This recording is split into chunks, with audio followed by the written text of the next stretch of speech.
Does it sound good? Sounds good. It does sound good. Let me look at the actual replays that we have. The people that were doing it right, that put the replays in the right place. 31st. Halloween. Oh yeah, we did a Halloween replay review. Did we do everything? I think we did, right? Oops, that's not what I want. What? I held my BKB. Oh yeah, I remember this. All right. All right. Supposedly the bot can't post in there anymore. Cool. That's good. Yeah, you like my mug? My new mug? Yeah, you got a pretty nice looking mug. Thank you. What about my teacup? You like that too? Yeah. It's a fucking chicken.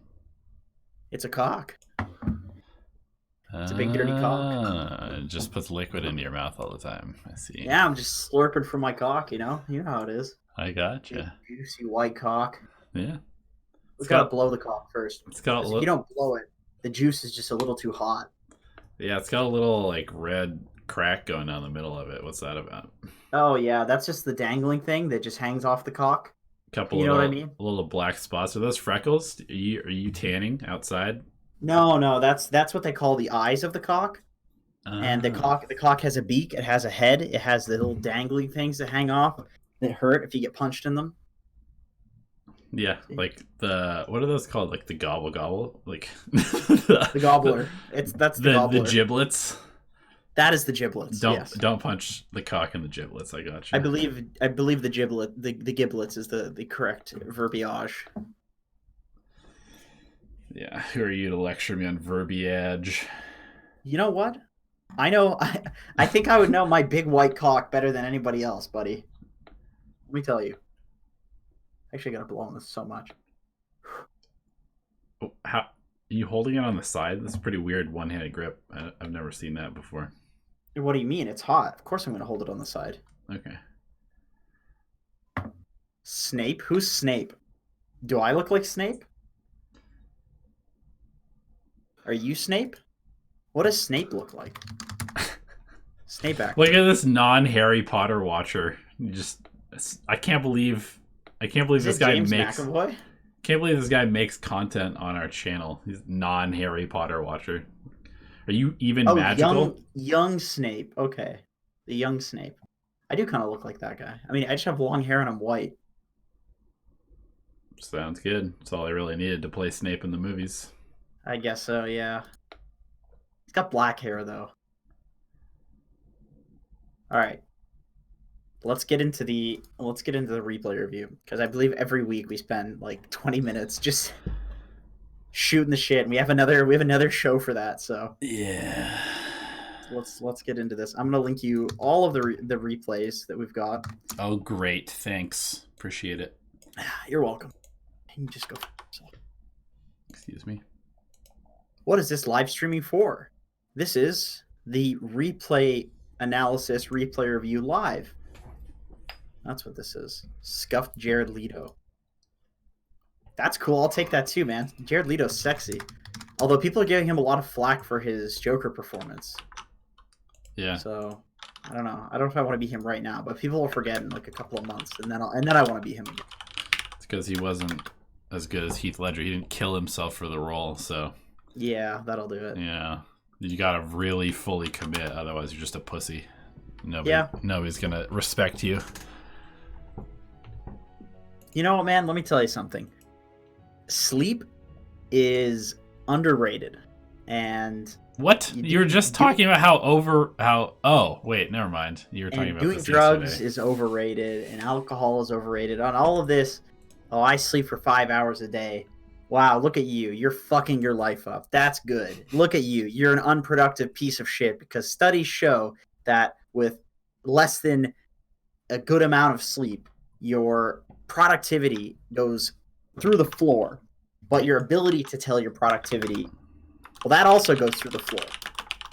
Yo, what's up with this replay? Why is it from like literally a month ago? White Ranger. Is this the White Ranger? Can you screen share, by the way? Yeah.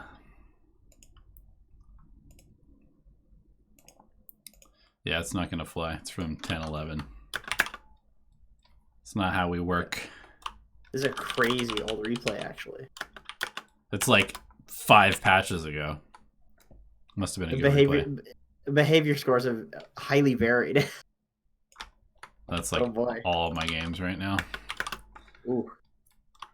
That's rough. It has not been fun. It's been a lot. There's a TA in this game, yeah. Lots of people intentionally throwing in my games right now. I'm also having this. You are? Yeah, I think, I don't know. Matchmaking's really weird. The new patch is like really whack, dude. I think with the fast queue, they basically took all of the metrics that they were using for matchmaking and threw them out the window. Yep. For fast queuing. Yep, they did. Which basically means that, you know, people are literally, they're getting the role they don't want to play, and they're just feeding couriers. And it's like, hey, are we in 2016 all over again? This is not fun at all. I'm glad we don't have to deal with this anymore, or we didn't for a while. We do have to deal with this. We do have to deal with this now. Yeah. My concern is that I think Valve is like the one company that will not necessarily follow the money and will not necessarily follow the community. Like I think that they're the type of company that would probably double down on just keep putting band-aids on the system. You know what I mean? Because it's like a pride thing. Because like we're Valve and like we can't fuck up, you know? I guess so. Hopefully not though, because once again, big Valve fan, but that would be a disaster. I'm definitely critical of their recent decisions in retrospect, which I mean is easy to say, but they're definitely going in the right direction. Be critical of them. It was all going in the right direction, and all they had to do was fix high immortal Q, and everything would have been great. And now everything is back to being how it was 2 years ago, and it's awful for everybody. Yep. That's how she goes. All right. So in this replay, we are Coddle, I believe. Yep. This is from Vici. Vici says we took all of the tier 2 towers in 22 minutes. After that, I had no idea what to do because we couldn't really take Roche. Well, I believe I already have the answer for you, but we will take a look at 22 minutes and give you an idea of how you can play the game. So should we just skip till there? I think so. Yeah. I mean, one question, one answer. You know, I'm going to tell you, hopefully, exactly what will help alleviate this problem. And I think it is pretty important to know this sort of thing because this happens in almost every game. At the very least for a small period of time. It usually happens for a long period though, where you can't high ground, but you have all their towers. Yep.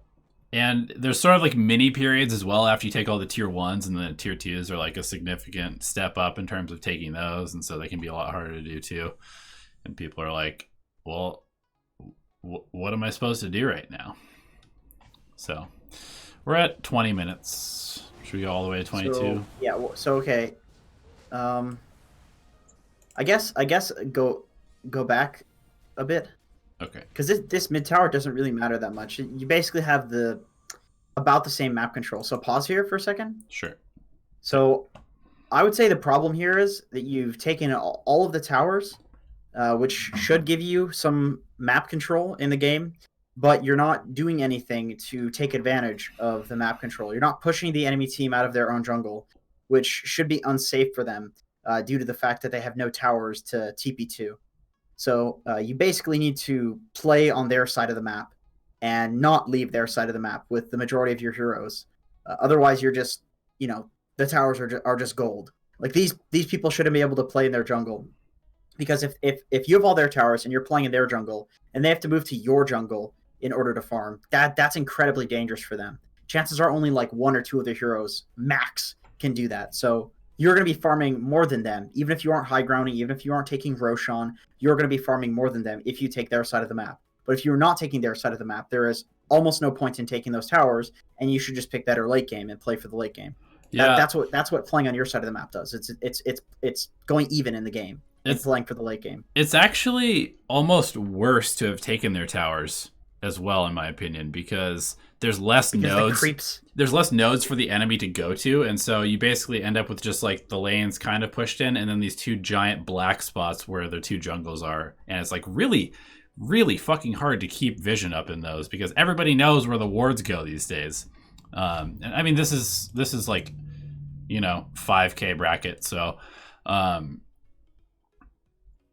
if you are, I mean, this happens in so many of my games too, where it's just like, It's a very divine problem, to be honest. yeah, like you take all the towers, you're winning the game, but then everybody's like, well, we've cleared these camps, we've pushed the waves, and now we're gonna walk back to our side of the map and get some more farm, and you give up all the map control that you just got, and now you don't have any objectives to like rally your team behind, so you just kind of sit around and wait for something to happen, and it's almost like you're behind now because you don't have any way to like make plays. The only way to go make a play is to go high ground or Roche. And those are two of the most dangerous places where the enemy team can come back into the game. So you kind of like, damn, I'm actually glad we're looking at this because this has been happening to me a lot too. No, the big problem is like, so there's like, in my opinion, there are two parts to it. Number one, you need to be playing closer to their base so that if they leave, you kill them, and if you kill them, you take their buildings. So that's the first part to it. And the second part is, like I said, if you move into their jungle and you want to play together, there is something you can do. So this is kind of like a bit of a tangent here. This is the exception, but it's something that even in like 7K games, you can sometimes fuck up and not get away with because it is quite dangerous. You can bluff and make it look like you're playing all together in their jungle and then have your team also farming your jungle. And if you can get away with that for like 2 minutes, then you're just farming the entire map and you're going to get a huge gold lead, and then it becomes easier to do that. So that you can do that.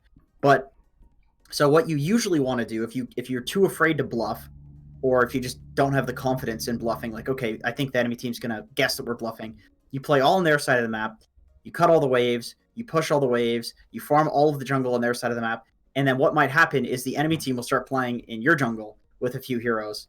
And what you want to do is you want to like send one hero to TP and then smoke to your jungle and push them out of your jungle and kill them. And then you immediately move as a wave back to their side of the map. And then what that does is that corrals them in their base. That's 100%. Like I said, this applies to 100% of Dota games. You can do this 100% of the time. You play in their jungle, force them into your jungle, you smoke across, and then you corral them into their base. And then if they're in their base and you are controlling their jungle, then you are just winning Dota. And the game will end itself. You don't need to do anything. You're going to get so much gold that it's going to end itself. And all you need to do, and to extend that even farther, if you want to be insanely high skill, what you can do is you can play on the enemy triangle, cut the mid wave, cut the adjacent wave, whatever the side lane is, top or bot, cut that wave. So that's two waves that are going to be constantly pushed in, so they can't exit the base through those lanes. And then you ward the only lane that they can exit the base from, and you go kill them anytime they leave the base. That is the single best way in Dota to take a lead and turn it into a gargantuan lead, is to have a lane ward and then control the triangle. Sometimes you can't always do that. I think in this situation, you probably just want to take their jungle, but the first step is to take over somewhere on their side of the map, because otherwise you're just going even in farm with them. And that's good for them if they're losing, especially if they want to play to the late game. Yeah, and as far as how you enable that as a support, warding wise, you kind of want to, like, if we're talking about you're controlling their side of the map and then they're in your jungle, you probably want to have like one ward in your jungle and the rest of yours like basically really right outside of their base. Lane wards are really good because people have to walk through the lanes. Like there's one lane that they need to walk through usually in order to like get to your jungle to start farming it. And you can just see it. It's usually like some Lina or Lifestealer or OD or some hero like that, where you'll just see them walk through it and you know they're in your jungle. So you just need to you could even take like one or two heroes and just go try to kill that hero. And even if you don't successfully, this is why a lot of pros say like kills don't matter in Dota, because as the whole point of like smoking to the other side of the map, the whole point of like doing a gank to the other side of the map is not to kill the person. It's to get that person the fuck out of your jungle and into their base. So that way you corral them.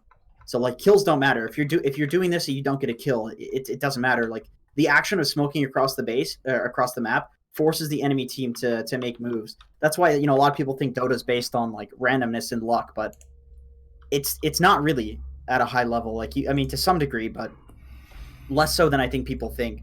It's just that like the kills and the mistakes that the enemy team make, of course, but you're forcing their hand. If you're smoking into your own jungle after controlling their jungle, you're forcing their hand. They either have to leave or they have to make a mistake, which is to fight you and die. Right. Anyway, we should probably move ahead in this to see if this is actually a problem. I mean, we can, but it's pretty obvious that that's going to be the problem. So, right? We can just kind of fast forward to watch their map movements. Just watch the mini map. All right, they push out a wave. They're playing in their. I know. I just want to verify. Okay, so that was like 4 or 5 minutes where you're not occupying their side of the map. Now you do. You get towers. Probably see the gold lead start to increase. This is where you take their triangle, cut the waves. But you're only controlling one wave right now, which is allowing them to farm their entire jungle. Somebody needed to cut the mid wave. That's the problem. The mid wave should not be pushed out. Pugna should not be running to where the mid wave is. Right. They're actually getting more farm than you though right now, I would say. No, not really.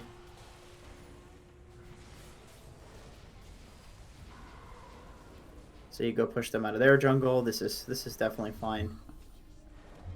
When your Slark dies, this is when you have to like back off and make a smoke play into your own jungle. Or sorry, back off and make a smoke play into their jungle again. And reestablish control. Yeah. That's like a forced reset when somebody dies like that. If it's a support, it doesn't matter. But if it's a Slark, it's like a forced reset for sure. Yeah, that's a super important point. So here's the smoke that you're talking about. But anytime that you guys like, I feel like Dota is every Dota game you have a handful of different opportunities to do good things, but they're going to come in sort of tiers, like almost the hero tier list, where it's like we can make this play aggressively and get something done, but there's like a 70% chance that we win the fight. We could do this play where we guaranteed win the fight, but we have to wait a little bit longer. Like, depending on how patient you want to be, you can increase your chances of doing stuff more and more correctly. And so when your teammate dies, like maybe you can still win the fight, but there's like a 40% chance you win or something like that. Whereas you could just wait, back up, get your 70 or 80% chance to win the fight, and then do it again. But you just have to kind of like be patient to create that opportunity again. Sometimes you have so few opportunities too that you mess up like 1 or 2 of them and you just fucking lose. That always feels really bad. Yeah, I think that's another thing that was a big mistake in my opinion. Everybody just going to the Slark and going to back to your side. This like forces 3 cores into the same lane. Slark's not going to be farming because he's dead. Pugna's farming fucking mud golems. Axe is like, what am I supposed to be doing here? And you've given up control of the bot area, which the first smoke allowed you to get. I think basically this boils down to valuing control over areas higher than kills and pushing the enemy team out of places. Like, you don't need to push them out of your jungle if you can just move over into their triangle. Like, that's not good for them, you know. Right. And if they go to your triangle, they're losing the game, so they can't stay there. So I think like you had control. Like right now, this situation, Slark needs to not fucking die top. He can go try to get the rune or whatever. If he dies, you just move into their jungle, set up wards, because the game is slowing down tremendously. With like if this guy dies, I mean, sure, shit happens, I guess. Do not give up control of their jungle. Right. Don't go to the place that they just showed they're strong at, and you guys are weak because you lost a hero. Like. And this slows down the game because now you need to take another smoke into their jungle to get control again. Right.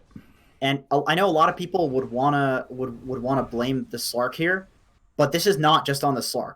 This is, you need to put up wards in their jungle. You need to stay in their jungle. You need to communicate to your team to stay in their jungle, even if you're staying as like 2 people. If your fucking idiots go back into your jungle, they can walk to you. They will walk to Vision. Especially if you say, "Hey guys, come back here." That's fine.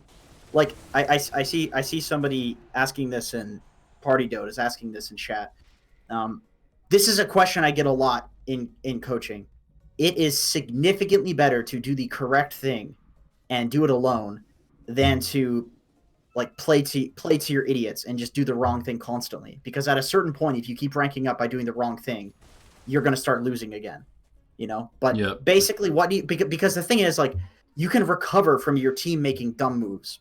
You cannot recover from the entire team, including you making dumb moves. Yeah. That's just all 5. But if you stay in their jungle as Caudle, you put a ward up as Caudle, maybe you stay with one hero, like the Wind Ranger or something, and Windrunner just farms, your team can go towards the top jungle with their TPs, because they're idiots, and then they can slowly work their way back towards bot. And then by the time they farmed their way towards bot, Slark will be alive, and he can TP mid, and then farm his way towards bot. Boom, you're in their jungle as 5. Just like that. The direction in which you're farming is incredibly important to think about. That's the difference here. Is that yes, your idiot cores went to the jungle, but they can farm in the direction of you. But only if there's a reason, only if there's something that they can connect with. Only if there's vision, only if there's heroes, only if there's an objective that they want to get there. Like, there has to be something to connect with.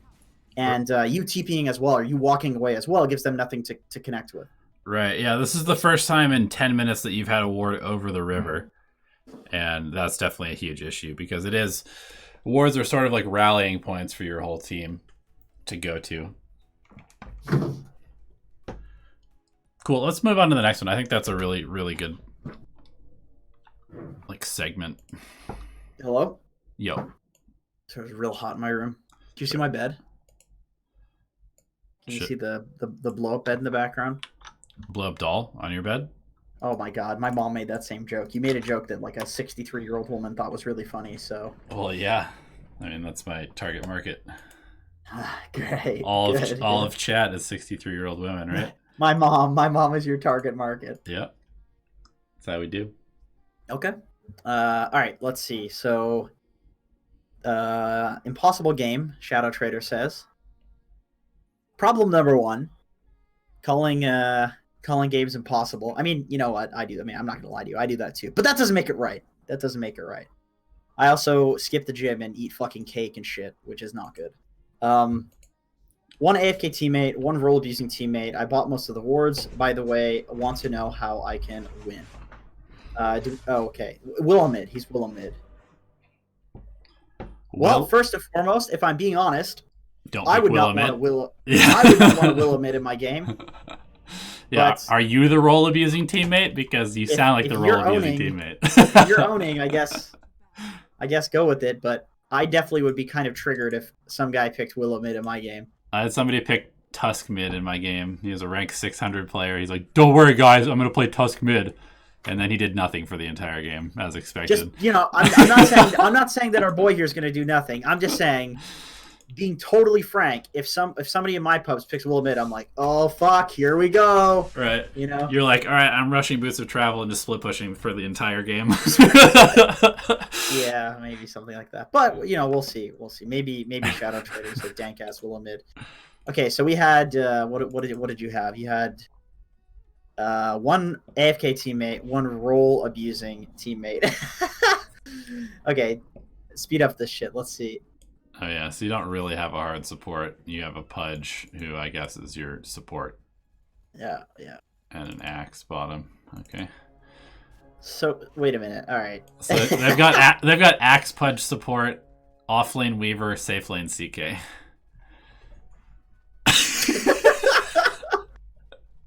Dude, I've literally been getting games like this in like Divine Immortal bracket. I had somebody pick a 5 Pudge and just start screaming at the team from the drafting phase.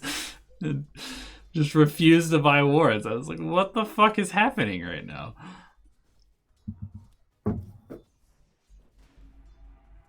this poor CK, man. He's laning us an offlane Invoker, so is he really that poor of a CK? How badly do you want to just watch a low-level Pudge and just make some content about that? Oh, there it is. All right. The old Stout Shield, no mana regen hook first kill.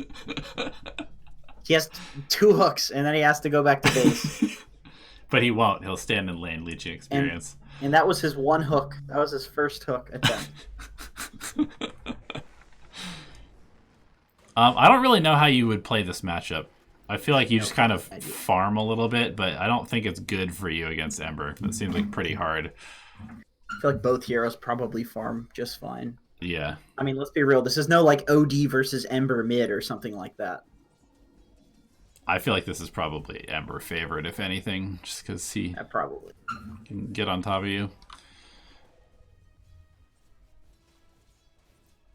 Undying kills both the Weaver and the Axe.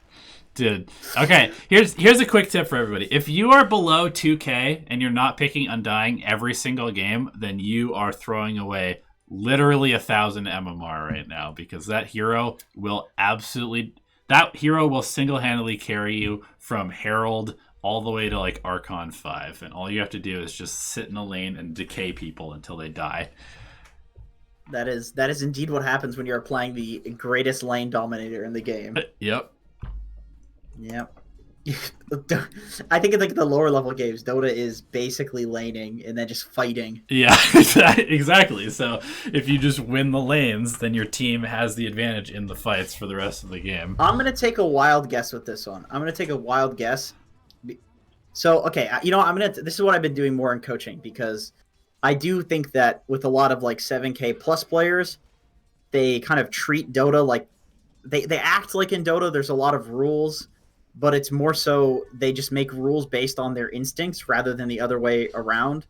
And they like train their instincts using rules. You know what I mean? Just like, remember how we were talking like ages ago, how I think that using like writing all of your thoughts on a whiteboard is not good because it organizes your thoughts. Your thoughts are still the same. You still have the same shit that you need to do. It just gives you the confidence that when you have to do those tasks, well, number one, you'll remember it, but it also makes you feel like you can just order like the disorder in the universe. Like your anxiety goes very down, even though you still have the same problems that you're facing. This is a very broken thought, but yes, I understand what you're saying. I'm basically saying you can fucking fall asleep at night. You can go to bed at night if you write all of your thoughts down, even though it's still shit that you need to do. That's all I'm saying. And anyway, going all the way back to it. So I'm basically going to tell you what my gut feeling is in this game. Your lanes are completely ridiculous. Your heroes are not going to carry you. And you need to snowball, and you need to roam, and you need to break down the laning stage. Because if you don't just get to the point in the game where you're just fighting with your team, and it's just 5-on-5 and supports and lane supports and all that shit doesn't matter, you're going to lose. So yeah. I see a possible mistake here is just sitting in the mid lane. That's where I see a big possible mistake, because my gut feeling on where to go with this game is that I think you need to move. I mean, I think generally in the mid lane you need to do this anyway. Yeah. Right? Yeah. But just sitting here and laning does nothing for your team. You're not going to get the tower. You're not pressuring the Ember. Well, I mean, he sucks, but still, it doesn't really matter. It's an Ember Spirit. He's going to be fine. I think that you need to break down the game. Yeah. By moving. I agree. I actually want to make a video on this. I was watching Crit stream a couple days ago, and it was him and Sumail, and like I think like a rank 1000 and then a divine 3 and then another divine 3, and they were against like a bunch of rank 200 immortals or something like that.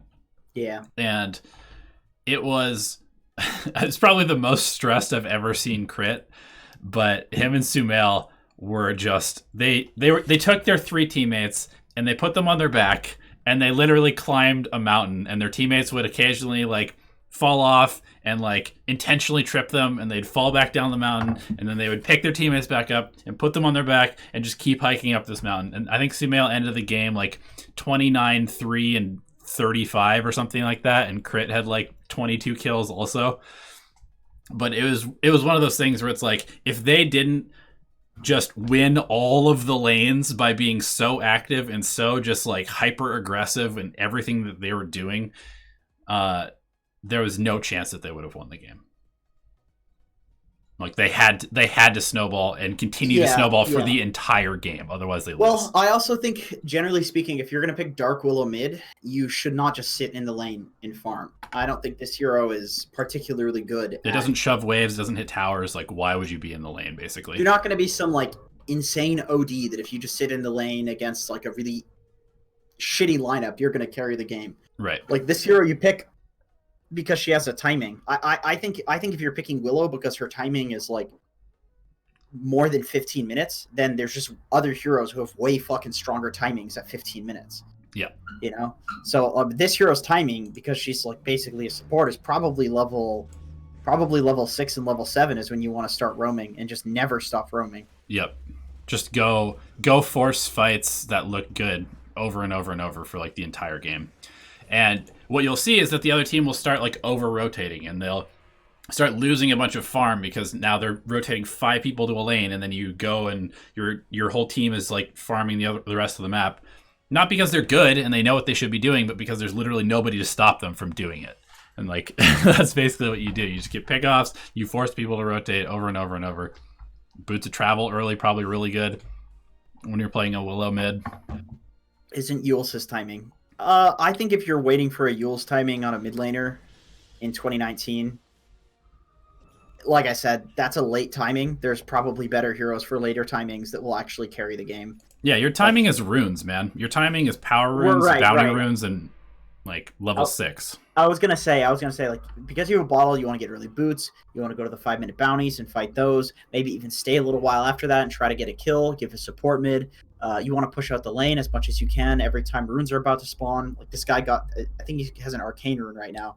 That should be your arcane rune, right? Yeah. You're dumpstering this lane. There's no reason this guy should be able to walk up, flame guard the creep wave. You just walk up to him, press your ulti, and go get the rune, and then you can go kill a side lane. Like the problem with me, or that I'm seeing in this game, is that you have contributed literally nothing. You are just winning. You are just winning your lane. Yep. But games can end before like 10 minutes these days. Yep. Where it's just unrecoverable in either direction. Yep. And I think that there's been a missed opportunity in this. I think if you're playing the mid lane in 2019, you want to look to rotate as much as possible. People do not static in lanes unless they're a very particular hero or they know that other heroes are going to be active. But in a pub, you have to fucking do it because nobody else is going to do it. Yeah, 100%. I mean, I don't really know what else there is to say about this because we're 11 minutes into this game and you're playing a hero that has to get kills and you've gotten none. I mean, you've gotten 1 kill, but at 12 minutes, considering that you've gotten no runes, that's your first rune with a bottle. Yeah, I think that's pretty spot on. Basically, rotate earlier. That's basically the advice. Yeah. And I would on pretty much every mid hero currently right now. Yeah, I would urge you to watch like Sumail play. Like that guy rotates somewhere at 5 minutes and doesn't fucking leave. Yeah. Like he doesn't go back mid. Yeah. Because it's not good in this patch to sit mid. That's not good. If you're sitting mid, it's because you're pushing the tower. That's why. Or because you have a ludicrous late, like you have some alchemist or OD or something, and you just need to farm. Yeah. But it's like you're intentionally playing passive, right? So if your intent is not to play passive, then you shouldn't be mid. Yep, I think that's a pretty perfect summary of what we just watched. Jordcum, 98, next. Pause for Luna. I was accused of stealing Night Stalker's farm. I want to know when I should stick, when I should fight, or just split push when my team feeds. Good questions. Solid questions. When should you rotate besides seeing Haste Rune? 5-minute mark is good to rotate. Every 2 minutes. Power rune, yeah. Any power rune, basically. You can even just like TP to a lane and then walk back mid, like TP to a lane, try to set up a kill, and then walk mid, depending on how bad the lanes are going.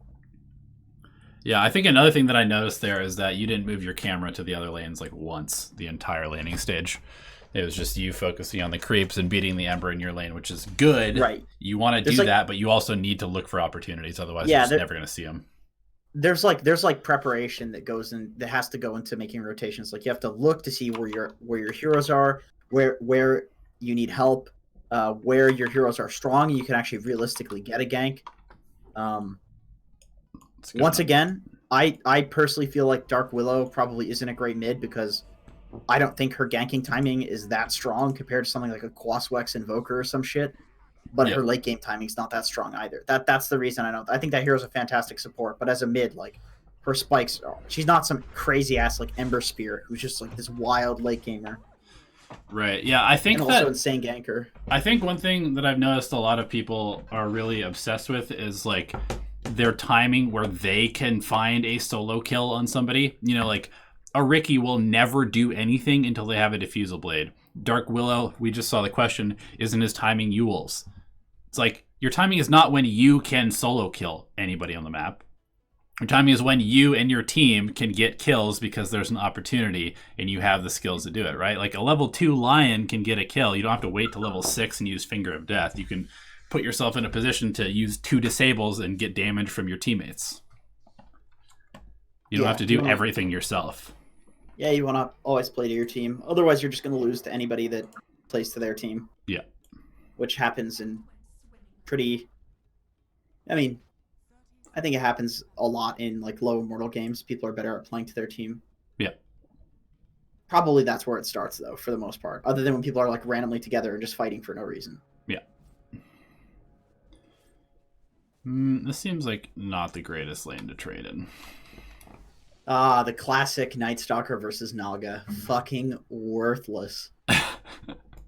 That's like one of the hardest counters, in my opinion, to Night Stalker. In fact, I actually have a video recorded that will be coming out tonight about countering the bullshit heroes in this patch. And my recommendation for countering Night Stalker is literally Naga. Like this hero can solo. This hero can solo the Night Stalker. And there's nothing that he can do. You know what else is kind of fun? Phoenix. What? Because it supersedes Dark Ascension and makes it daytime. That's fucking stupid. But yeah, no, that is actually true. That's an interesting counter. How do you feel about leveling Lunar Blessing level 1? I mean, it seems fine. I feel like the Q is just so fucking worthless at level 1 that yeah, this hero just is dog at level 1. That's all. It's like, 6 extra damage. Right. I mean, it makes your Night Stalker have more base damage, so that's okay. Right. Yeah, I don't really know what you're supposed to do in this lane. You almost can't even trade with the Naga because you're a melee hero anyway. So it's you definitely cannot trade in this lane. I mean, you have Night Stalker, so this is like a lane where you just farm until it's nighttime. Right, but I mean, as a 4, like you're supposed to right click people and try and like at least soak some damage or whatever. But do you really want to do that as a Luna? Just seems kind of useless. So okay, so what was the question on this one? Because I think you pull the wave in this one, right? Don't you pull the second wave? I don't think you need to pull the wave because I don't think they pressure you at all. But I think you need to go body block the easy camp. I don't think there's any reason that should spawn. You sitting in the creep wave, soaking experience, and taking bad trades is not more effective than blocking the easy camp, which this guy's going to pull right now. Right. Now what you need to do is walk over and stop him from pulling that instead of just continuing soaking. Yeah, and the cool thing is, I guess maybe the only cool thing about Luna at level 1 is that you have 330 movement speed, so you can actually just run the Witch Doctor down and just chase him around and block and stuff like that. So this what I'm seeing here is like, pause for a second. Yeah. I guess I just want to tell you, Jordka, my man, this, like, instead of sitting in lane and soaking experience and being basically useless, instead of doing that, if you are spending this time stacking, pulling, or interrupting pulls, you will gain literally 1,000 MMR. Like this is one of the biggest steps that I've seen supports be able to take to get to the next level. Actually, like dude, okay, so I'm playing a lot of like Divine games because matchmaking is just fucked up right now. Jenkins, this was you, if you were playing the Night Stalker and Jordcam was your support, what would you tell him to do right now? I would have told him, well before it happened, to go interrupt the pull, especially because you have vision of it. I would say to interrupt, just go interrupt the pull. I would also say maybe try to get the range creep with the Q, but I don't know. That's Luna sucks at level 1. But all I can say is, like, no matter what happens for the rest of the game, this is the biggest mistake, hands down. Like this is the biggest mistake because you're just losing an entire wave of creeps for nothing. Like this is your job. Like the Night Stalker doesn't need extra help last hitting, you know. Like you guys, if you had an advantageous lane, you would be losing right now from that pull. Right. In terms of like XP. This Naga should probably be doing a little bit better, but What can you do sometimes, right? Anyway, I guess my whole point is that I'm playing position 4 with with my carry player. We're playing a lot of like Earthshaker and Morphling, and we're playing in like with Divines and Lower Mortals, and they literally never stop me from pulling. I'm literally never contested. I'm never contested, and I can always contest them. And no matter what my fucking lane is, we win the lane, and I get insanely farmed because all I'm doing is I'm body blocking the camp, I'm stopping them from pulling, I'm giving my core total free XP, and I'm pulling. Like that's all I'm focusing on.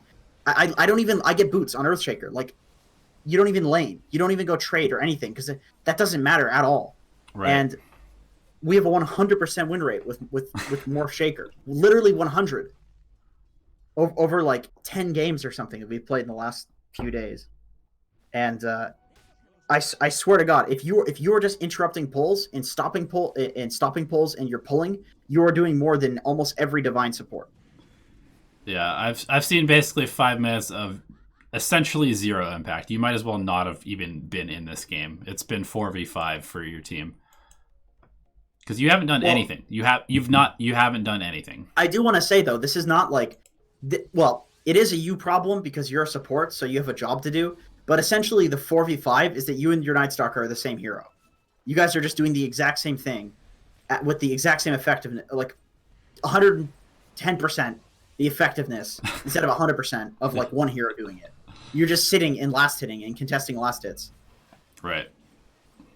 Almost all of your experience should be coming from kills, creep waves that you have to be standing on, or pulls, or stopping pulls. So if you go and try to stop the Witch Doctor from pulling, and he gets a pull off, you're still getting split XP on the neutral creeps, and then your Night Stalker is getting a free lane. Yeah. So in essence, this lane should be Night Stalker level 6 at this point because he's gotten 2 kills, and you are level probably 3 or 4, wouldn't you say? Or level 4-ish, something like that. This Night Stalker's levels are looking abysmally low for having a decent lane against Naga. The lane should have gone better too, though, because the first pull shouldn't have even happened. Right. Especially with the vision. So yeah, I mean, I don't mean to beat a dead horse here, but I can't stress to you enough how, like, that's half of laning, and low mortal players don't even do it. And every game that I play against low mortals is pause for. It just feels so fucking free. It's so free because they don't do it. I'm always shocked. I'm like, this pause 5 considers himself a support, but he's not walking over and stopping me from doing this, even though I'm like a boots no regen Earthshaker. They hit me twice and I have to go back to base, and nobody ever stops me or ever punishes.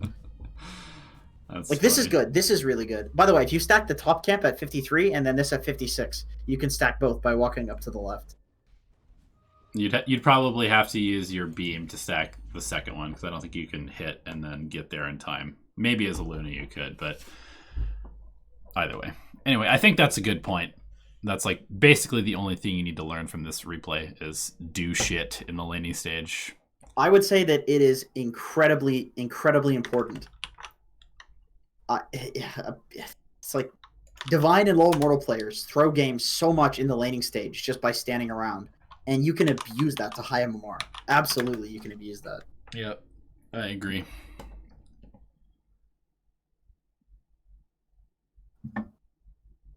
All right. Oh, nice. You're playing with this guy. This guy's a well-known high divine game thrower. I've played with him many times, and he is one of those fucking guys. He's permanently muted, and every single game he just feeds. It's like the most miserable fucking experience having him on your team. And he's a kid invoker player. Yeah. Wow, shock. Exactly. What a shock. I gotta go fill my cock. Exactly.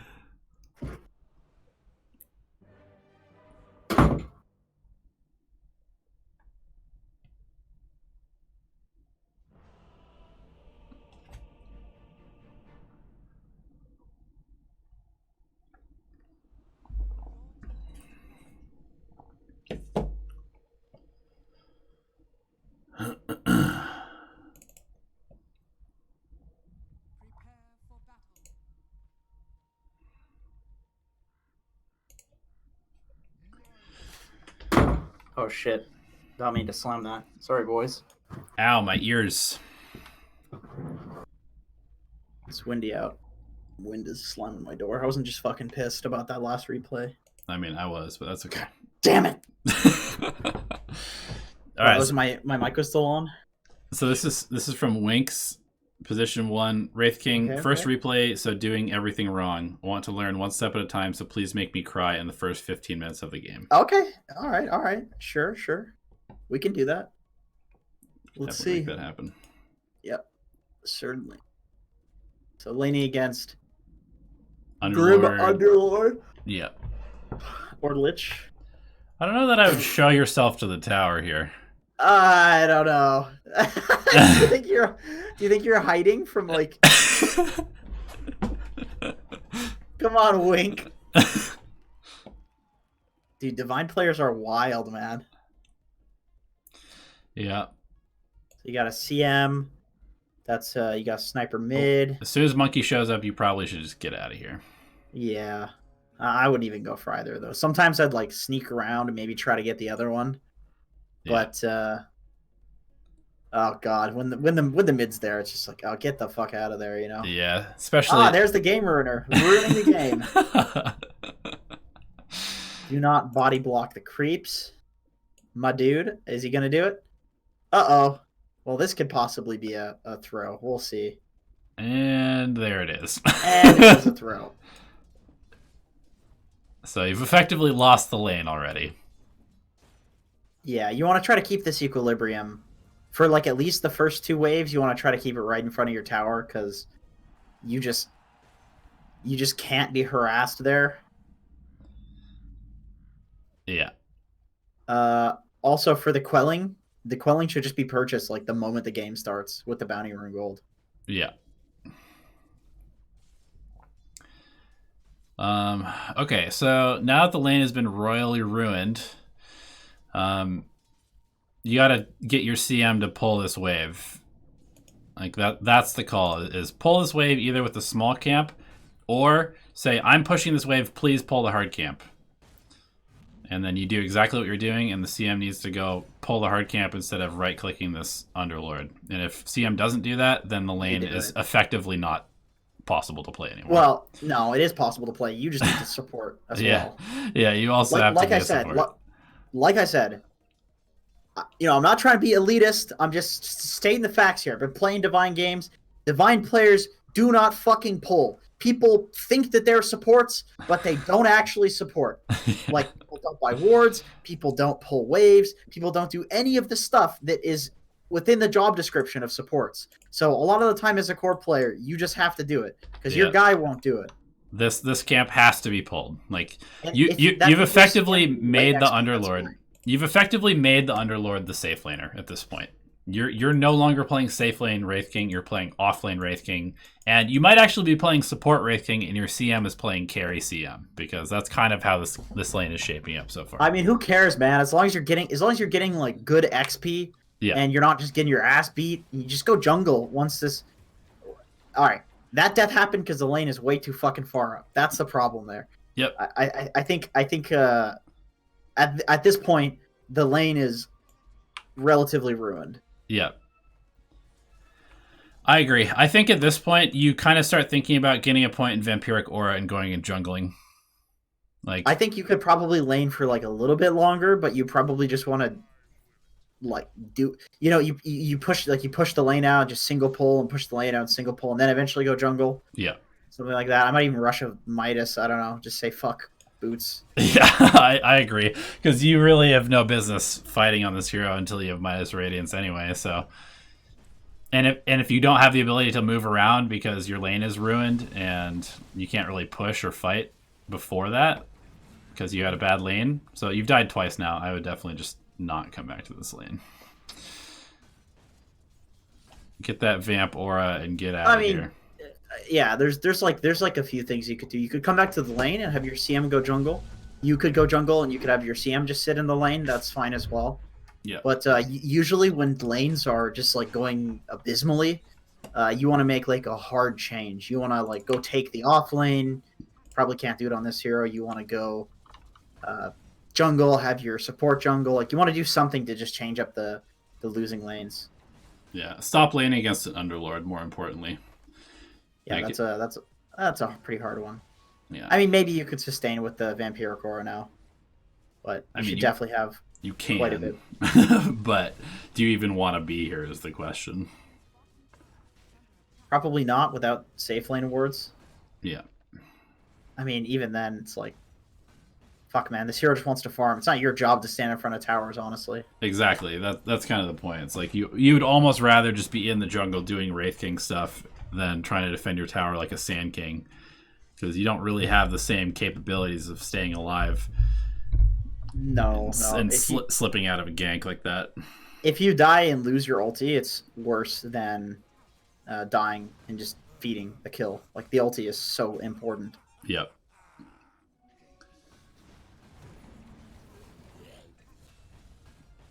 Yeah, alternatively, what you can do is you can just jungle like the easy camp and just push the lane with skeletons and play really safe.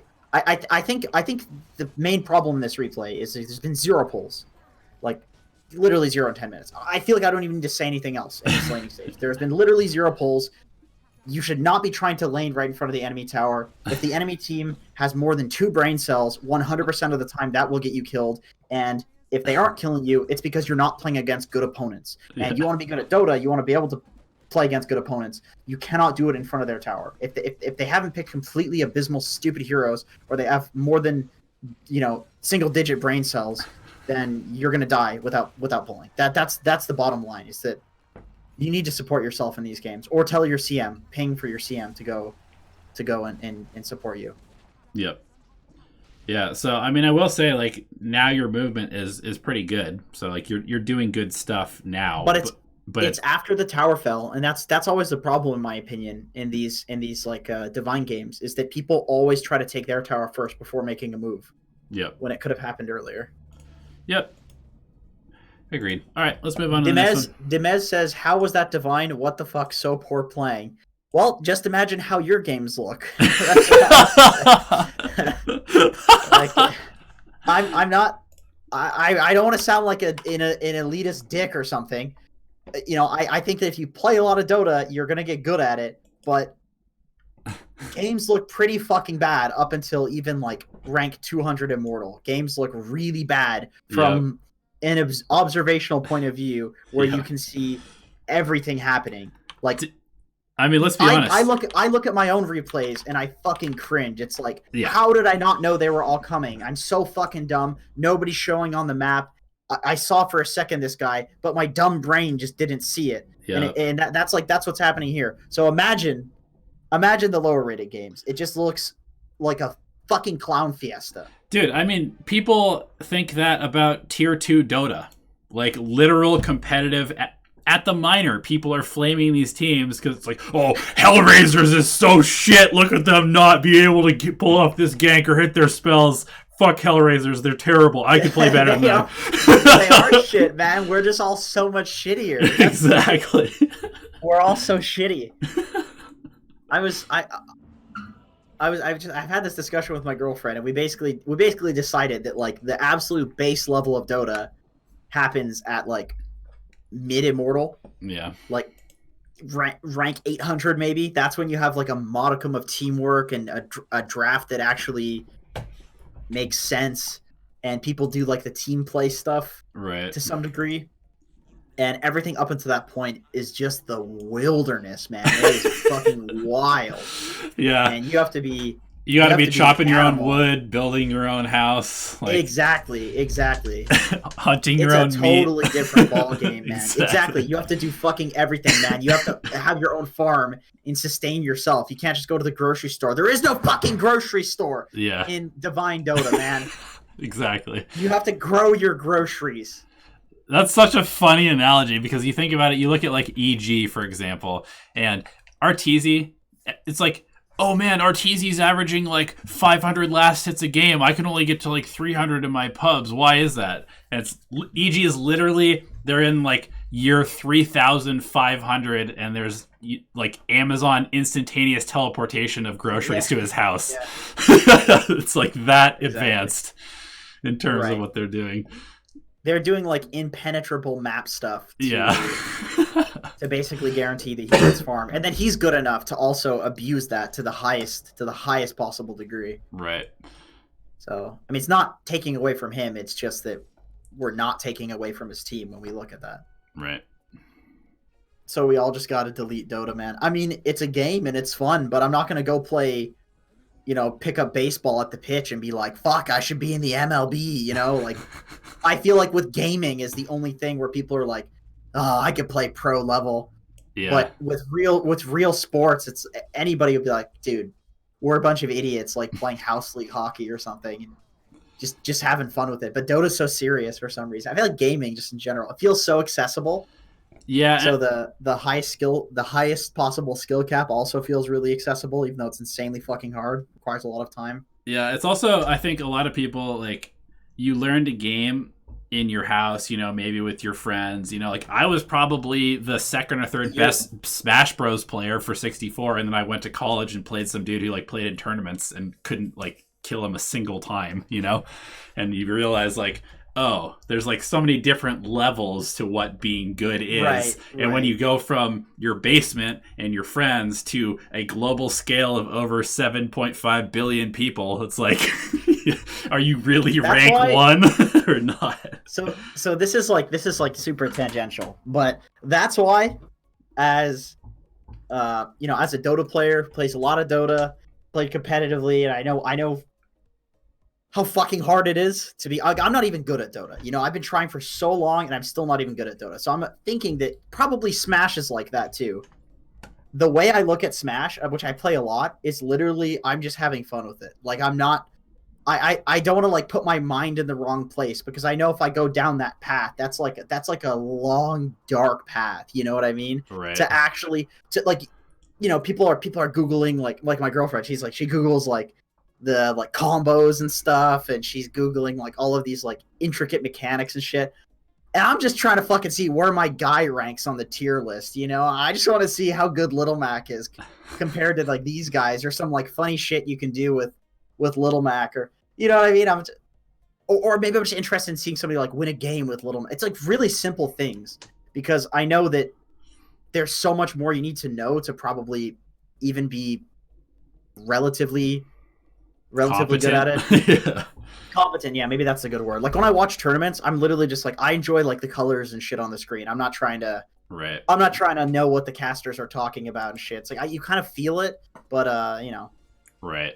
It's I feel like it's a pretty high investment to the weird thing about Dota is it's like one of those things where I think the baseline player is thinking about like mechanics and getting better at the game and shit like that. Just because it's like it's notoriously so hard to get into. Yeah, and you just like have up to the challenge. You just have to also. Like that's why Dota just attracts such like an intellectual style of person for the most part, is because we are intellectuals. I mean, well, you know what I'm saying. Like no, I know. Just you can't just be like, I only want to press A or B on this controller and play Dota. It's just not possible. Like you have to, right. There's certain games where you just want to turn your brain off. Indubitably. Dota is not one of those. If you turn your brain off in Dota, fuck, it's rough. Unless you're playing some like Ogre Magi or something, it's really rough.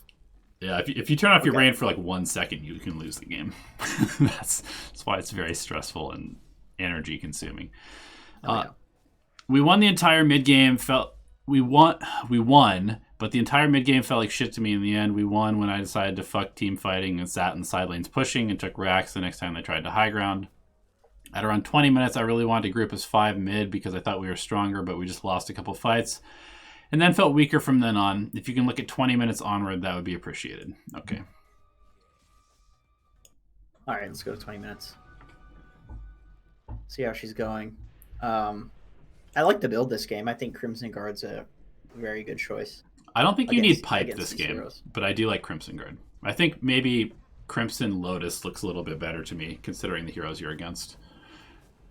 Yeah, I think so too. I think Pipe like basically only protects from the like finger and maledict. Yeah.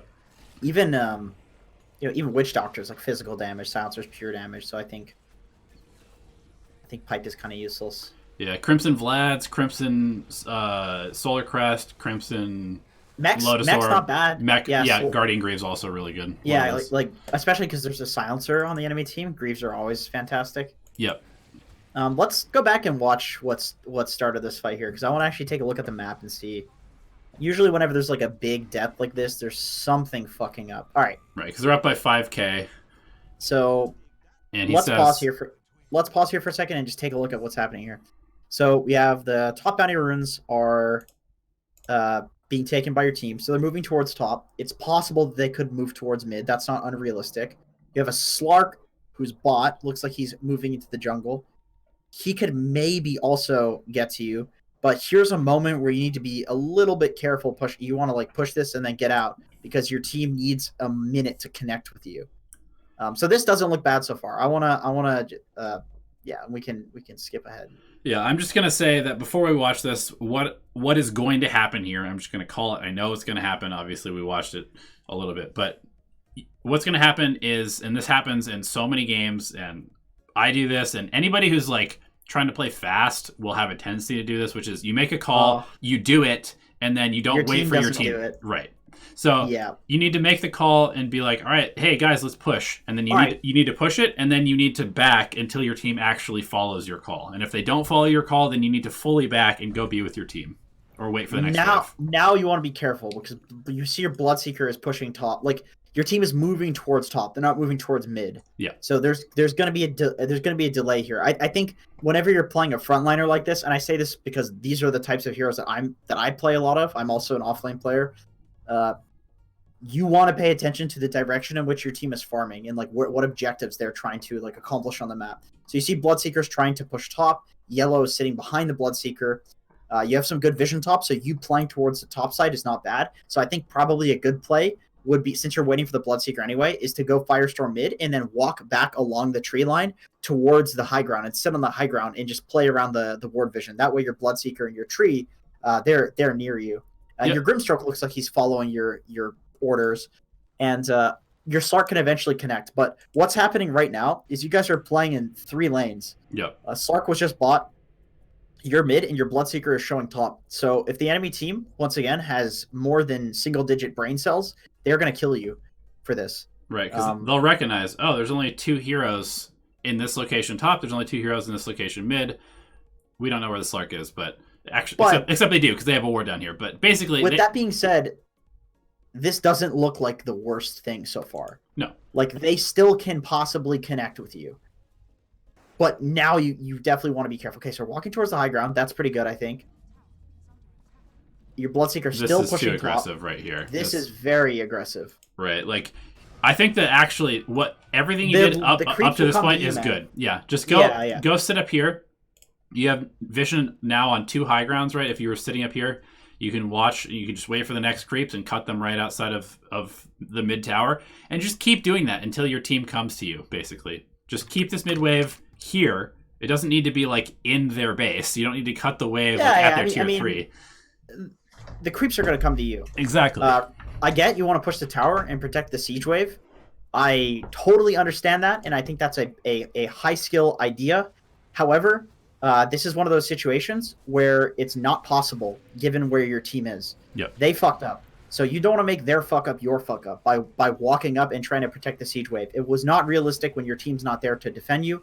Now your team is in without you, and I have no clue how this is going to go. If you win this, it's just really lucky. Yeah. Because you already lost like your important hero. One of your important heroes, which Doctor buys back. Slark dies because she's in really far. Bloodseeker gives away a 10 times godlike streak. Jesus. Yeah, that's definitely a big throw. So yeah, I mean, the bottom line is I understand what you're trying to do, and I think that's a high skill idea, and I think that your brain cells are putting in good work if you're thinking of stuff like that. Yep. However, your teammates, they're not always going to be thinking about the same things you are. It doesn't mean that they have less brain cells. Maybe they do. They probably do realistically because it's fucking Dota 2. But you can't let their lack of brain cells make you lose brain cells. That's all you gotta do. Yep, I agree. I think we can probably move on because like that kind of mistake in a pub, that kind of mistake, that kind of lost team fight will royally fuck your game. Like you only lost 2K, but realistically, every single person on your team is now like, I'm gonna go farm for 3 items because we just lost a team fight and we're not gonna fight anymore. Let's see. What do you say? I really want to group us 5 mid. Okay, yeah. So that's the moment, and then after that, you split push and you win. So we're looking at just like winning stuff, which I believe split pushing is fine. Yep. This hero's very good at it. Yep. Okay. Yeah, we could. I think we're going to move on because that was the tipping point, right? So anything after that is just winning. Yep. And you know, we know our feelings on winning replays already. Garbage. Total fucking garbage. Trash. Horrible. This is Louis Val. Let's see. I think we probably got a few more replays. We have 2. Cool. If anybody is interested in getting a replay analyzed, patreon.com/Dota Alchemy. Hit up your boys. Yeah, or if you want more of this kind of coaching, replay analysis stuff, but you want it with one of us individually. Literal actual coaching. Yep, but it's in this style usually most of the time. Have you ever done coaching where you like lean against your student or do like drills or anything like that? A little bit, but because most of mine have just been replay analysis. I don't find it's as valuable as like if you give somebody like 2 or 3 things they need to change. I mean, I always say this, but in Dota, it's never like, oh, you need to last hit better or something like that. You can't fucking train that. That's just games. And a lot of people have like 3,000 hours of Dota already, so they play their heroes that they're good at, and you get used to the animation. We're humans. We have these fucking things, and we're very good at using them. Our muscles remember stuff. We have actual memory in our goddamn muscles. You know? That shit's crazy. Wow. Use that. Oh my gosh. I know. It's mind-blowing stuff here from Dota Alchemy. But I have brains in my hands. If you can give like 2 or 3 insights where it's like, okay, you should try doing this in future games, and then it actually is something that helps them improve, it's like 500 MMR just from that, from like 2 to 3 things, you know? So I find that like the last hitting practice, like, man, you could be doing this against bots and it's going to be the same. You know, that's my opinion at least. To the greed. Agreed. What? Where? I said agreed. Oh, you agreed. Okay, I thought you were calling this build greedy from our boy on the Sand King. No, this looks pretty standard to me. Yeah. Although, I definitely am favoring the 2-0-1 build these days on Sand King. 2-0-1 to be more aggressive in the lane. Yeah, like playing it as a killer rather than this. Like I don't know. I don't really care for sentries for the most part. And you're against Witch Doctor Legion probably, so you could probably kill the Witch Doctor at will. I would imagine once you get to like level 3. Well, it's a Legion too, so it's a melee hero. So you just shit on her with Caustic. Right. One of the few heroes that can bully a Legion out of lane, actually. Any melee hero Sand King is good against. Yep. I mean, although this is, I'm not going to say this is number one. Okay, well, I would say you want to block the easy camp if you're doing this pull. You want to try to block the easy camp, especially when they don't contest you. But oh no, you lost a range creep. That's whatever. That happens sometimes. This is still fine. This is not. Doing this is not going to be, if you're doing this and you're doing it correctly, which it looks like you are, like when you are playing the Sandstorm Sand King, you pull the first wave, etc., like you're going to get really farmed. This is not bad. I just prefer playing the 2-0-1 sort of style, but this is not going to be like significantly worse. It might actually be better in some games. So yeah, this is good so far. It's like what about the skill build?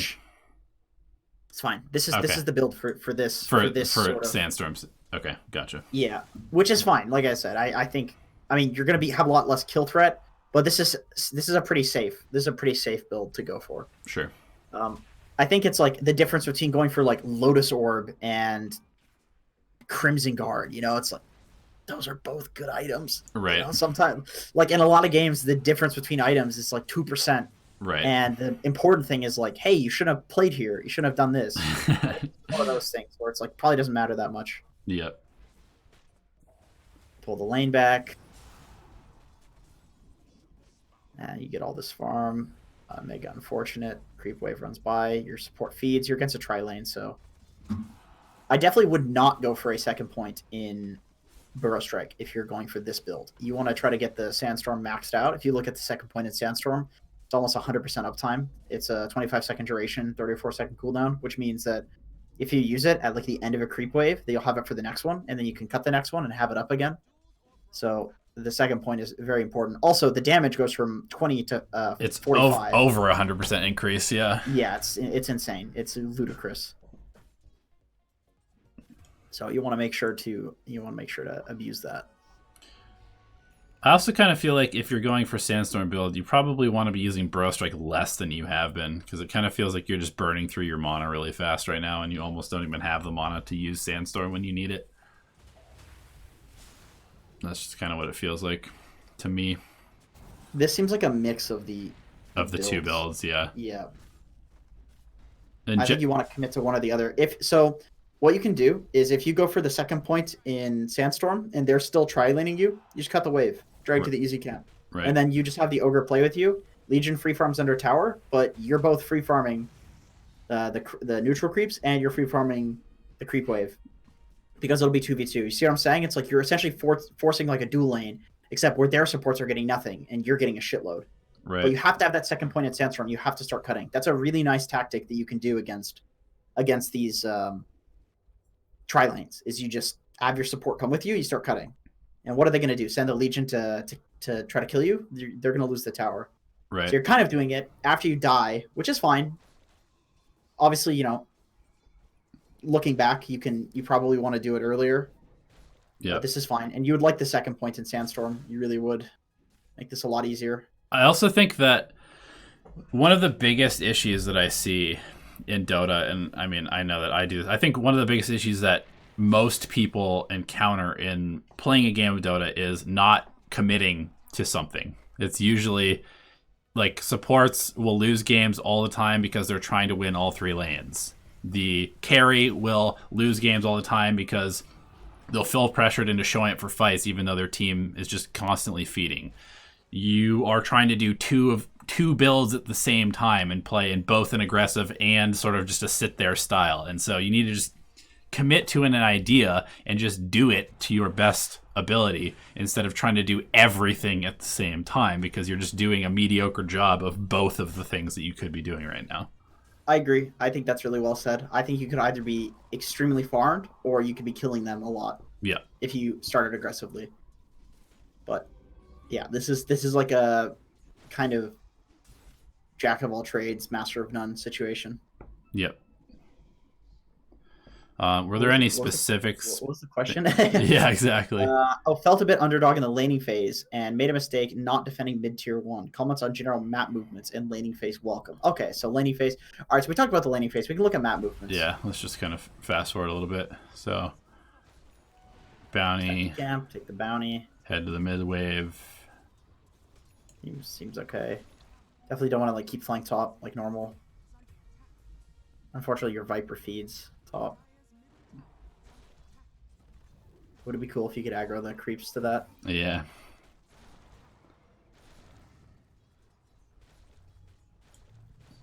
Eight exit. So, yeah, Sand King's very boring at this point. Whoa.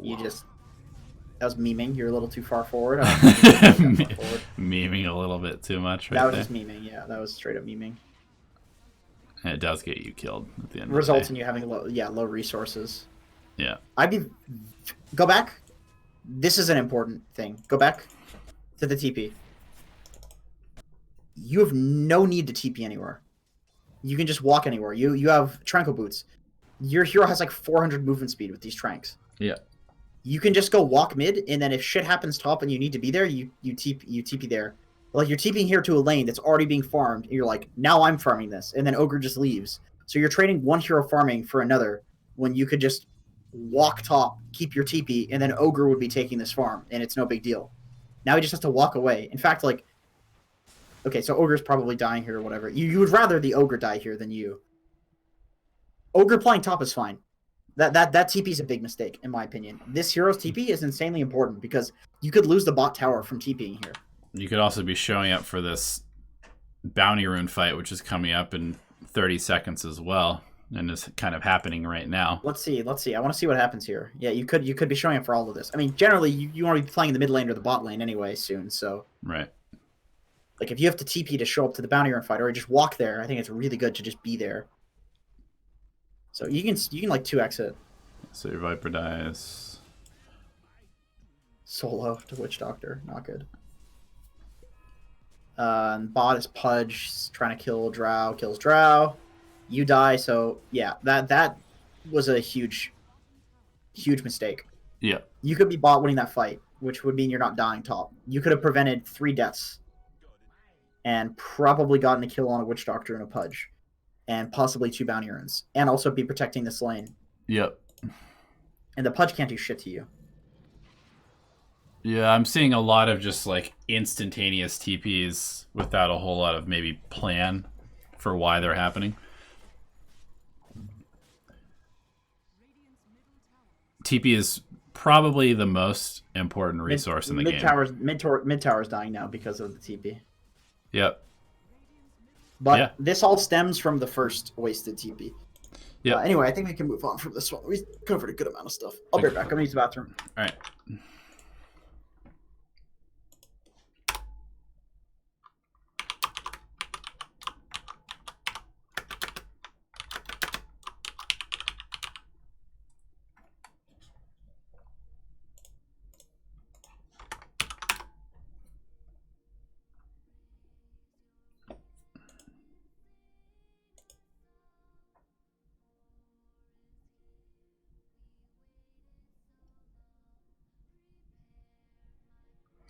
I'm 1 month League of Legends clean.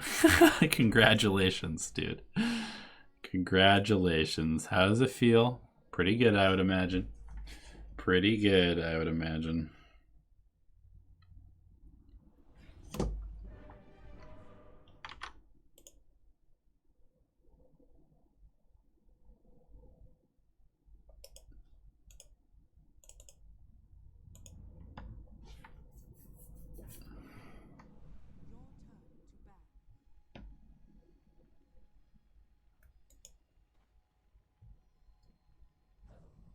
Look at that octopus. That's pretty legit. Look at that octopus. I like that. I do like that. Position 5 Dazzle. Going to lane with no regen. Stop! Stop it! Hello? Hey. What? What's up? What's going on here? Is this a pause 5? Position 5 Dazzle with no regen going to lane. That's not good. Those are not items. Those are definitely not items. It's not good. Tell me more. What else do you want to say, Jenkins? What MMR is this? It was unranked, so I don't know. This is Silence. Mm-hmm. Felt strong in game, but my stats said otherwise. I mean, this is already a lost lane, I can tell you. Yeah, you have to have regen in lane. There's no other way to play the laning stage in Dota than winning the regen battle right now. And if you're losing the regen battle before you even get to the lane, then you have a problem. Can you click to people's profiles to see what their ranks are? I'm just curious. I feel like this is probably Herald. Yeah, I mean his name is Road 1K to X divided by 1,000. Okay. So he was Guardian last calibration. So yeah, probably around 800 MMR, something like that. All right. Well, I can tell you that if you start buying regen, you'll go up 1,000 MMR. You'll start winning lanes.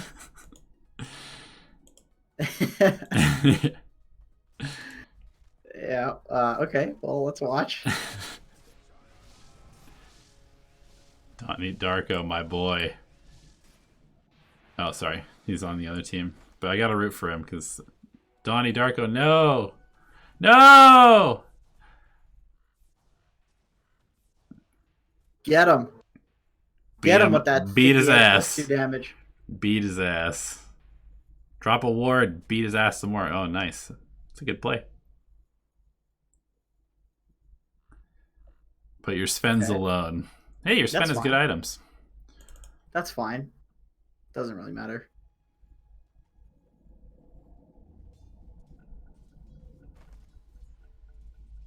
Uh-oh. Your Sven's pissed that he has no support. He's probably telling you.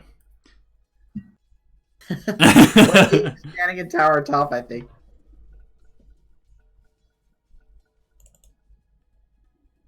Oh, Tide is actually pausing. What a cool guy. It's legit. Donnie Darko's being a dickhead. Come on, Donnie. It's your problem. I think you... Okay, boomers. I think you don't need to be here. I think this is... Alright, here's the teaching point. You now have 250 health, which means that you're in kill threat to every single hero in the game. And you don't have any way to not be at 250 health, other than waiting around for 2.6 regen. 400 seconds or something like that to be at full health. So, It's not going to be good. that doesn't seem like a very efficient way to play Dota 2. So we'll see what happens. Ah, my half HP Dazzle TP top. Just in time for the creep wave to push in. I think Tide and CK are like fighting over who's farmer. This Jugger Boomer.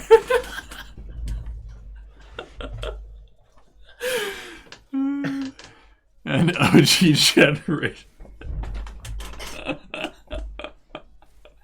What is happening right now? Wow, this man is He's just standing there trading. Alright. So, you are... Oh my god, I didn't even realize that you're playing against a Bloodseeker and you showed up playing with no regen.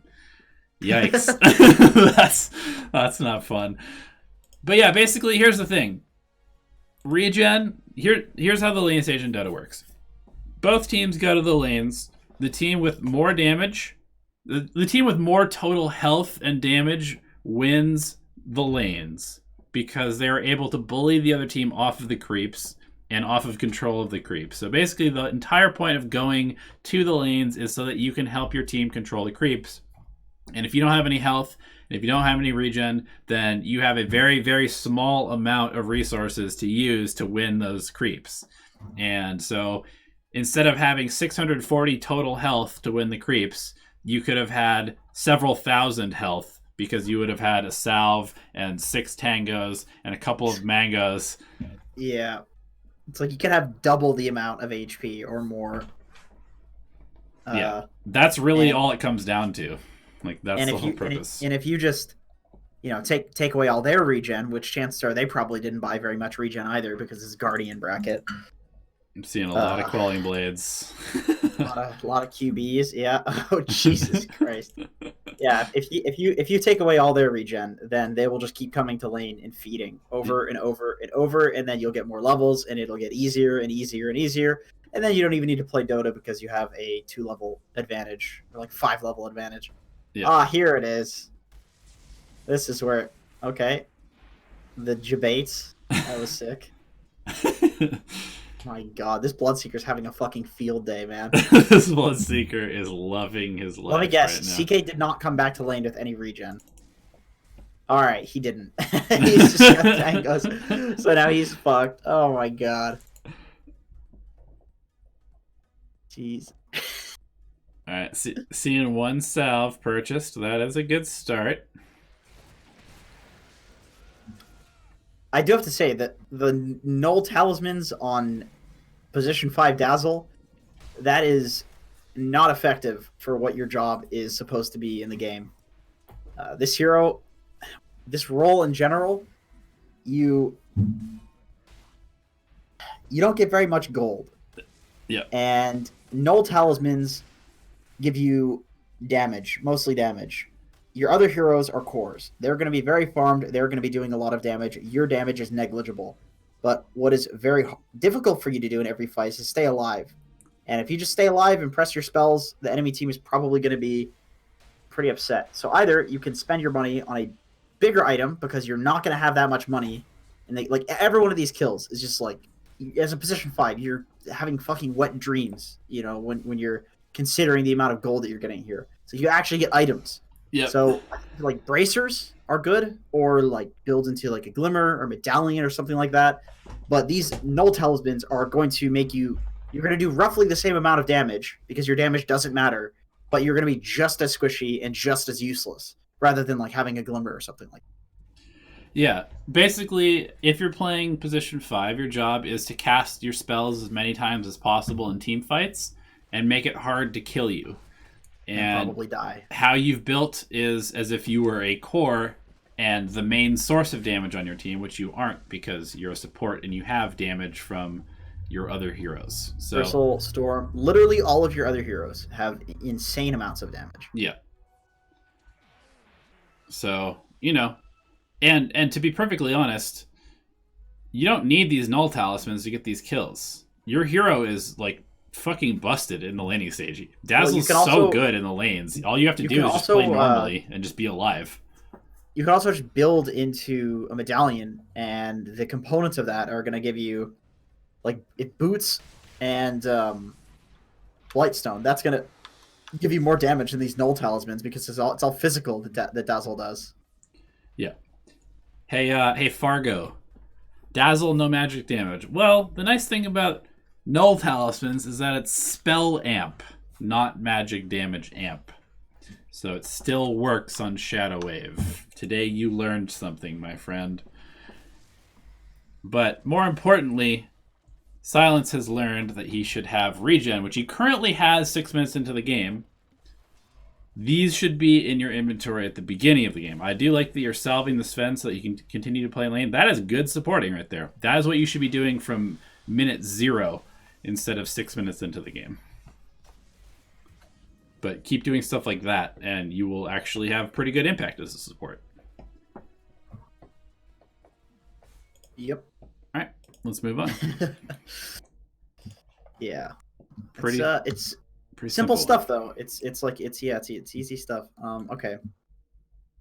So that was Silence. Yeah. And now we're on Jestraga.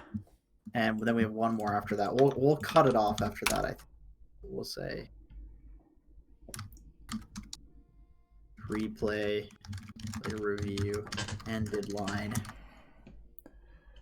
All right, Jestraga. Oh, here is where I have to post. Well, sir, who are we looking at? Because you don't have the name Jestraga. Oh, he said I'm Bane. Okay.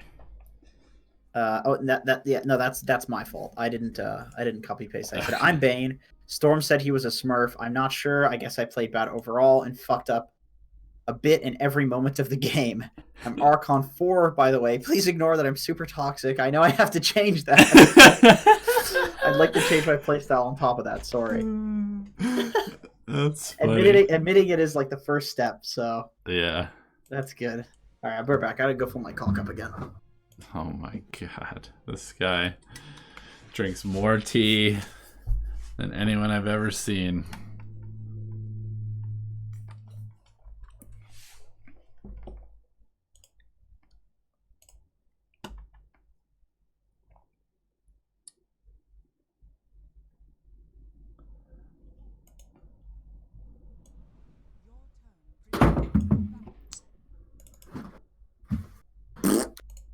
Oh, hi. Fancy seeing you here. What? Huh? What? What? What? Huh?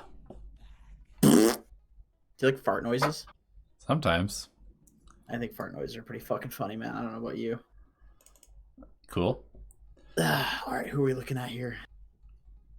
We're looking at Mr. Bane playing with Mr. Ursa against Mr. Windranger and Mr. Ogre and Mr. Ogre. Mm-hmm. All right. Pull. Let's move on.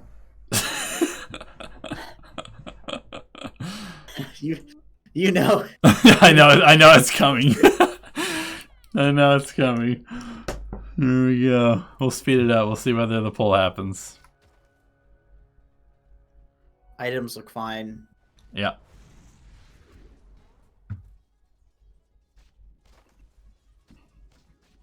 Hard heroes to trade with. Yeah. Oh, they blocked your camp. They have brains. Holy shit, that guy went shackle. You're basically just... The problem there is you're trading below the kill threshold. 40% HP. That's the number that you want to look to be above when you're like trading with people. Maybe even higher, depending on the hero. That's the problem there. You got to look at the threshold with it to see if you're within kill range. And if you're in the threshold, then you need to just be realistic and not try to trade with people. So they're actually playing this lane pretty well, I will say, the enemy team. They're playing like over near your pull camp a lot. They're not trying to trade against the Ursa so much. I definitely think that they're not making your job easy by any means. But now the lane's pushed up, you should be pulling here. Now your job is pretty easy. Yeah. Stacking first. Sure. Gets the stack.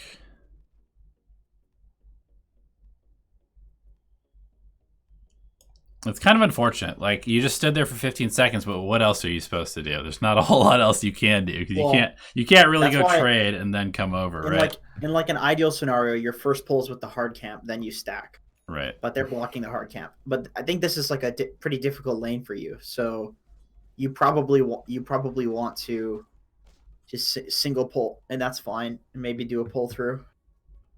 Because you could have pulled through if you didn't block the camp, body block the hard camp. I think this ward might have blocked the camp, but I think they have a sentry blocking the hard camp. Oh, I see. That's really weird for the Dire to do that. That is not usual. Going for the bounties. I mean, this is good so far, though. I'd say this is like generally quite good. You're giving your Jug or your Ursa a lot of solo XP. Yep. Which is nice. Wind Ranger is one of the better heroes versus an Ursa too, so it's just a rough game for him. Definitely want to go pull again. Yeah, I think just pull. Cool. Is this a win or is this a loss? This is a loss, I think. Okay. We'll go back and look, but... Oh. Yeah, they lost. 51 minute game, okay.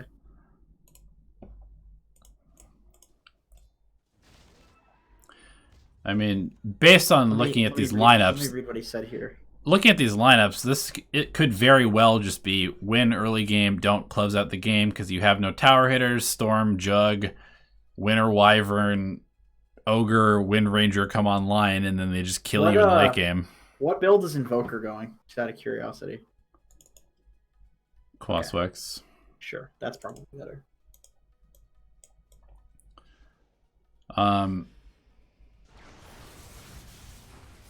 Okay, rotating. Kind of a little early to rotate, probably. It's getting to the point you need to like take a lane. Your hero is. You have to get to 6. It's like vital that you get to 6. Yeah, you're not going to get effective. You're not going to be effective with that level 6 right now. Yep. It's like 8 to like 11, 12 minutes. Usually around 8 minutes, where you need to like as a pause 5 or even as a pause 4, you need to just say, "Hey, give me a lane, dumbasses." Yeah. Because your Ursa has lifesteal. He could literally just go Roche, or he could go jungle, and it's going to be just as fast as being in the lane. So he doesn't even want to be in the lane. Puts him in a spot where he can get ganked and killed. Why the fuck would you want to be there as a core? Jungling is so much easier. This is just how these games go, man. People, they just stick in their lane. So that's a good question, because we see this all the time. We see this all the time. People just stay in their lanes for 10, 12, 15, 20 minutes even. What do you do as a sport? What are you supposed to do when your teammates just are staying in their lanes, and they're just staying in their lanes? You tell them to fuck off, and then you leave when they don't leave the lane. You let them die, and then they'll die enough times that eventually they'll leave. You just go sit behind them, leech their experience, make them pissed. No. You don't do that. You go stack, you go jungle, you go to other lanes, go for kills, pull creep waves, like do anything to get levels. Yeah. You never want to just sit and steal XP somewhere. That's terrible. That's never good.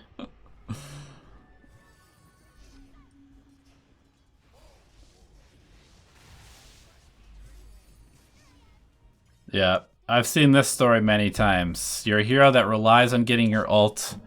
You were underleveled because there was nothing happening. Your team is still statically in your lanes. You still don't have your ult. You've died 5 times in a row now because you don't have the ability to make any plays. So you're just going to random locations and feeding.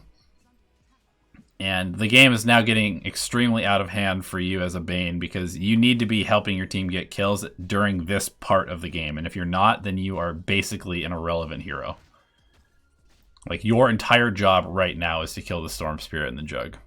Yeah, the time for lane supporting is like over. It's been over for like 7 minutes or something. Yep. You just need to take levels. I mean, we see this a lot. This is a very common problem.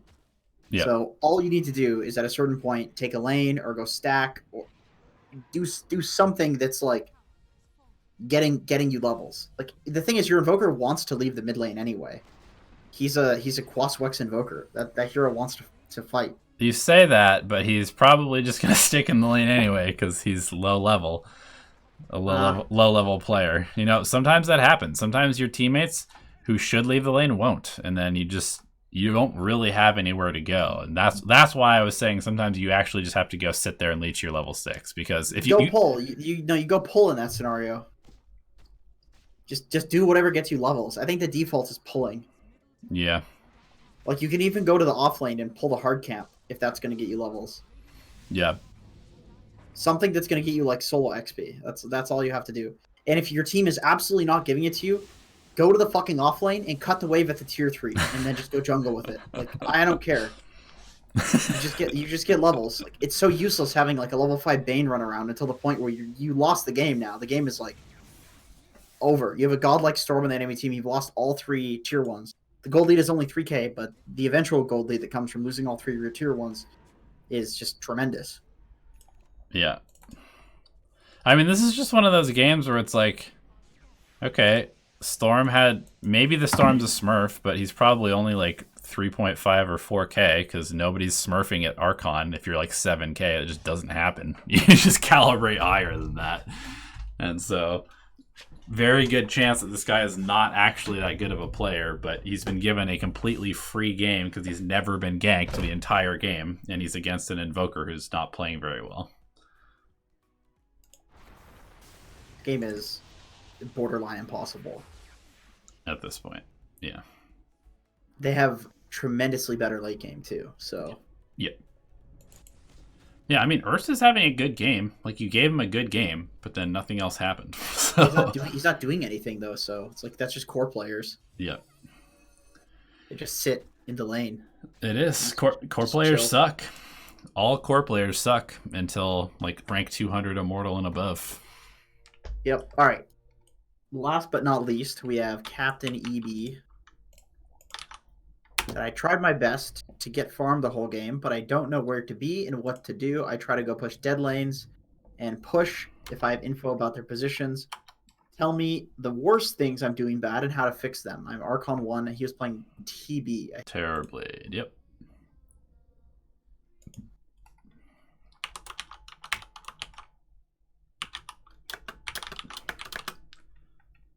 You know what else is kind of interesting that I've noticed?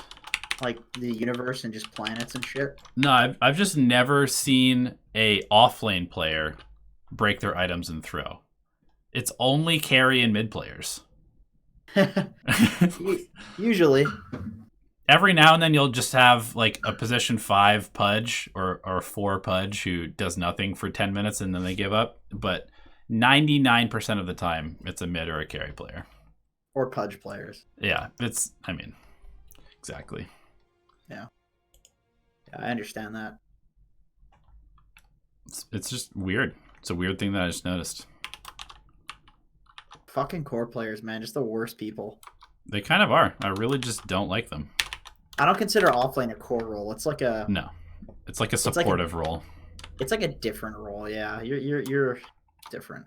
It's like supports are healers and offlaners are tanks, and then DPS are like the other cores. They just get to do the fun stuff, and tanks are just like, "Hey guys, I got aggro on the boss. Oh, what a cool, fun mechanic." But somebody's got to fucking do it. Right. Agreed.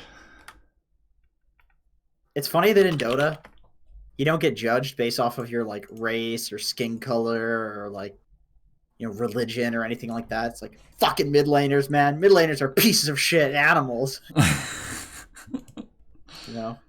Well, in that case, you're not wrong, but it is funny. It's always the role that gets attacked or the rank. The role or the rank. It's never anything else. Don't care if you're black, white, or purple, but if you're fucking 3K, you're trash. You can go to the back of the bus. Not only are you trash, but you're probably a mentally disabled human being who doesn't contribute to society. Are you saying that mentally disabled human beings don't contribute to society, Donnie? No, I'm saying 3K players don't contribute to society. Oh. Well, those would be one and the same. Oh, this is so bad. We're never getting sponsored. We're actually never getting sponsored. All right. Let's do this. I don't know where to be and what to do. Well, you should start out by figuring out where to be and what to do. That's my suggestion. My suggestion is you want to press meta for the rune. I'm just kidding. That's one of the most. You want to press meta and deny your rune if possible. Yeah, I think that's super legit. And you go for the range creep pull, go for the deny, yada yada. Seems good.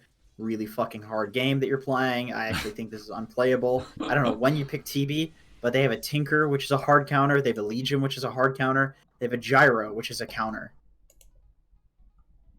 And then they have Tree Marana to just completely poop on you for the entire game. What was this pick order? This is like lesson number 1. Okay, so you 7th pick. So you picked TB into Legion, into Marana, and into Tree, and then they 8-9 picked Tinker Gyro.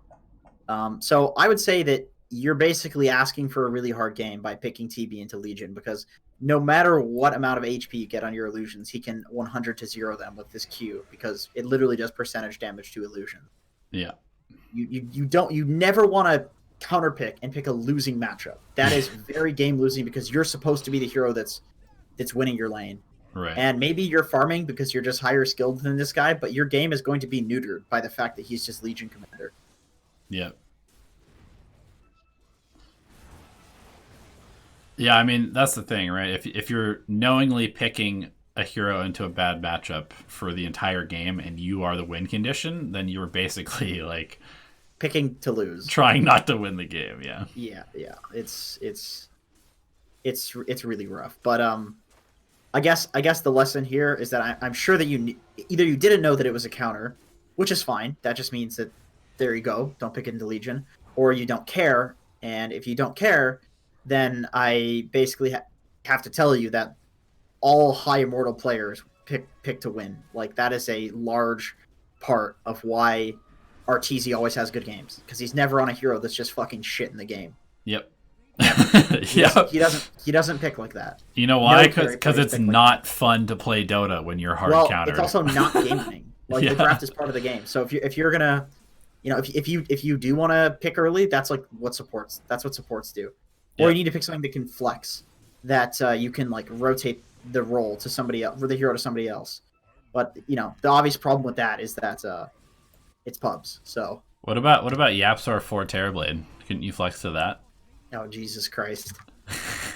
Oh, Jesus. So he wants to know where he should have farmed. Where to like play his hero.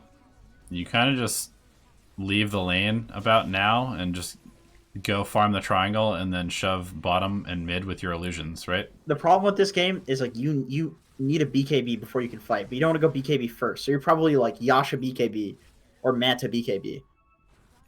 And if you ever take a fight before then, you're going to lose. Yeah, this hero just isn't that good right. Definitely do not think you go drums this game. That seems like just more delay. Because I agree. I think you have to go Manta BKB this game. And then, I mean, what do you even go after that? Like, maybe you just go straight, probably Satanic Manta, BKB, Satanic. Probably Satanic, yeah. Something like that. Speed this up? Did we win this one? We lost this, right? I think so. Yeah, yeah. And it's to be expected, right? You're playing a hero that can't do anything. It's almost impossible for you to have an impact.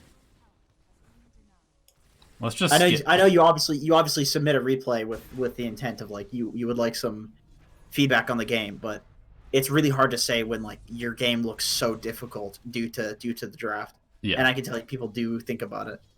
Yeah, I mean, look, like you're farming a lot. You have 100 more last hits than like anybody else in the game. So you're doing Terrorblade stuff, but you're getting run over because you can't show up for a fight, and that's one of the biggest problems. You're playing a hero that has very strong timings in certain games, and currently in the meta, there's a reason that Gyrocopter is a good hero. It's because he can fight at level 6 and just straight until the end of the game. Your timing is literally 3 items into the game. Or 35 minutes. Too. Like, yeah. I think not going a BKB, you're about to lose the game because you just don't have a BKB. They're just going to run at your towers. Right. You have to fight with your team at some point as a carry. Or they're going to take so much of your map without the BKB that it's like really hard for you to fight. Unless they fuck up like this, which is a big fuck up. But, you basically want to play in their jungle. That's the only thing you can really do. Just shove the bot lane constantly. Keep the lane shoved out. Maybe cut mid with an illusion. Right. I mean, they're gifting you a game all of a sudden. Which is pretty cool. But yeah, I definitely would not finish the Scotty. You should definitely just use all of the money that you have right now on a BKB.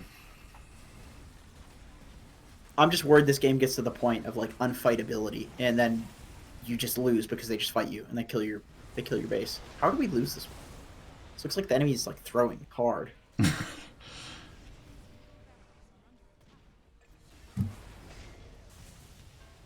All right, I think we talked about a good amount of stuff.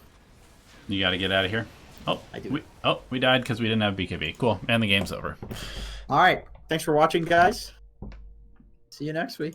Yeah, if you want to get your replays reviewed, patreon.com/Dota Alchemy, or if you want to get individual coaching from Jenkins or myself, message us on Discord. The link is in the description below for both of those.